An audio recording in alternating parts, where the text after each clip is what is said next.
स्त्री का जरा सुंदर होना गुण नहीं है, स्त्री का जरूरत से ज्यादा सुंदर होना दोष है। माता सीता का हरण क्यों हुआ? क्योंकि वह जरूरत से ज्यादा सुंदर थी। द्रौपदी की भरी सभा में साड़ी क्यों खींची गई? क्योंकि द्रौपदी भी जरूरत से ज्यादा सुंदर थी।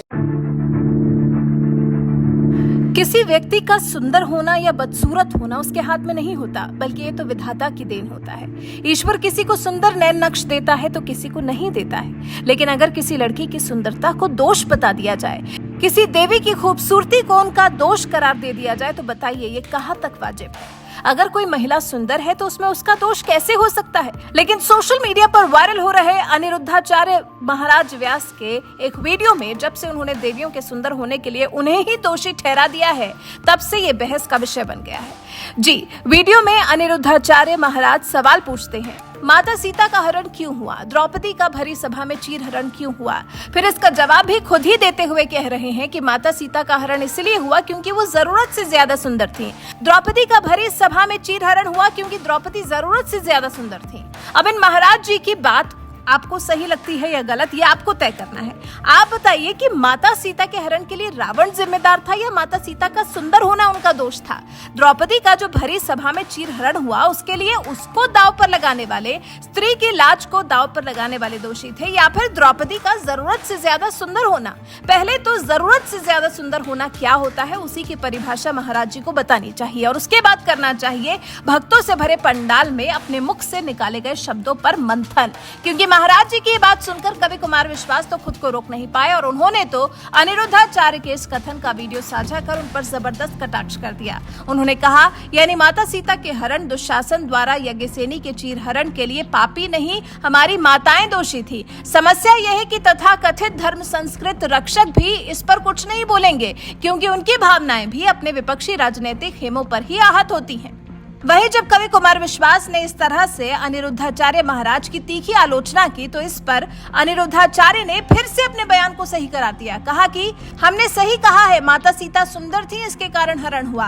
रावण अति अभिमानी था जिसके कारण उसका मरण हुआ। हम अति सर्वत्र वर्जते की व्याख्या कर रहे हैं। अति हर जगह गलत है, इसी तरह अति सुंदरता गुण नहीं है, दोष है। क्या द्रौपदी और माता सीता अति सुंदर नहीं थी? कुमार विश्वास तो उत्तर रामायण को नहीं मानते। वो कहते हैं कि राम जी ने सीता को निकाला है, बात बाद में रामायण में जोड़ी गई है, जबकि ये यथार्थ है।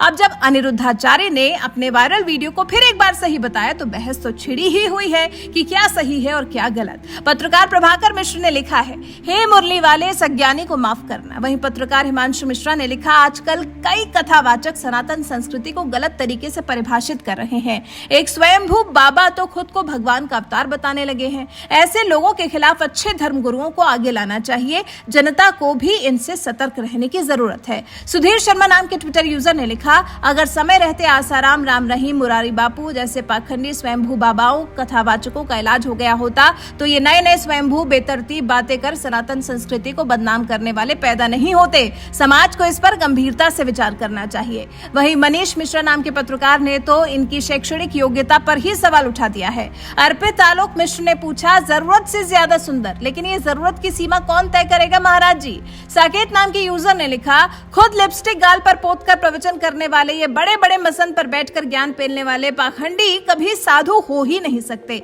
ये विनाशक हैं जिनको जबरदस्त ढंग से मार्केटिंग करके जनता को चूसा जा रहा है। वहीं परितोष शर्मा नाम के यूजर ने इन बाबा को जरूरत से ज्यादा मूर्ख बता दिया। राजीव सिंगल नाम के यूजर ने लिखा, कुमार जी सही कहा आपने, ये तालिबानी भाषा है। ये महाशय देवियों के नाम पर महिलाओं का अपमान कर रहे हैं। हमने आज तक सभी देवियों को सुंदर रूप में देखा है। ये कथा कर रहे हैं या माँ सीता और द्रौपदी का दोष निकाल रहे हैं?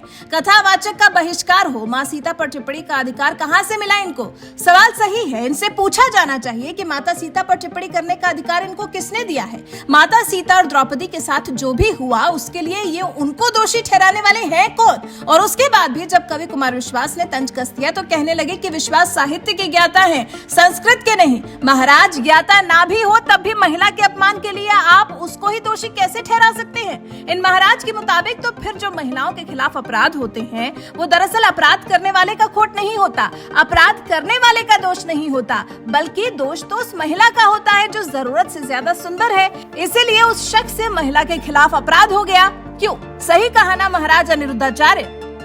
महाराज जी, आपको इतनी बड़ी संख्या में लोगों के बीच में कथा कहने से पहले, ज्ञान बांटने से पहले एक बार खुद के लिए जरूर मंथन करना चाहिए। आपने माता सीता और द्रौपदी का नाम लेकर जिस तरह समाज की हर लड़की का अपमान किया है, उसके लिए आपको माफी मांगनी चाहिए। वैसे आप महाराज अनिरुद्धाचार्य के बयान को लेकर क्या कुछ कहना चाहेंगे, कमेंट कर हमें जरूर बताएं।